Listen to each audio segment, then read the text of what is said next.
Kasi nagulat ako, nilapit na yan. Pinagawa lang namin yan, tapos ikinakabit. Pero walang bangkay. Kasi sa Amerika yun. Paliwanag nyo na yung pag-ano. Dapat dito na lang dinala yung ano, Siguro sa yung sinundan mo. sa alam mo.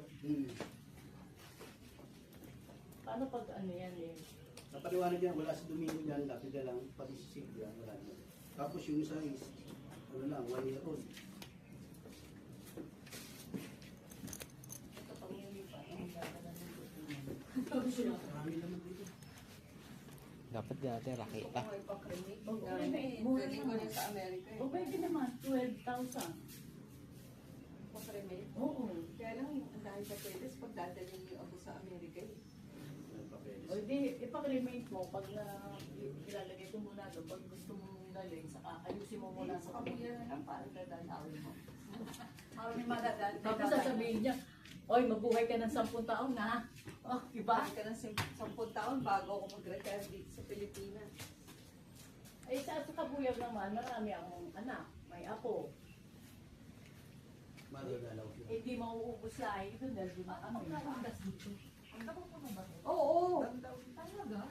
Nakapunta ka na ba dito dati? Napunta si nanay? Nakundas hindi. Eto si Domingo yung Basco na yan, dami yan. Pag dumalaw yan. Tapos dito sila, di ba? Undas po. Kasi walang Meron tao doon, dito meron. eh. Wala nang dumadalaw ng undas dito eh. Yun nga si Tita Rita, kasi nakandaan na, nagkasakit, tapos yan, namatay. Pero meron pakipagsabayan.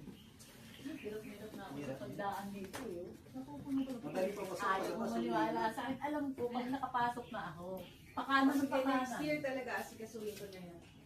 Pero pag uwi ko, dadalhin ko yung death certificate. Nakitatan yata eh. Kasi kailangan niya yung sa SS eh. Ginamit niya yung death certificate ni nanay para sa SS, makuha niya yun. Ay, ko, meron siya. Ang dami mo nang kagat! Ang iniwan niya lang. likod! Oh my Ang God! iniwan niya lang kasi sa akin. yung Kakadengge pagkain tayo nito. sa Paksita. Ay, makakadengge ko na yun. Yung sa dengue. Ganito lang tayo, March. Kaya nga, kahit mag-march ka kasi, para naman Ang tinding kumapit. naka-shirt. Kaka din mag-long sleeve ka. Asan yung long sleeve? Ano sa kotse? Okay, pagaling ka na ako lamok. Matamis daw kasi yung dugo ko eh.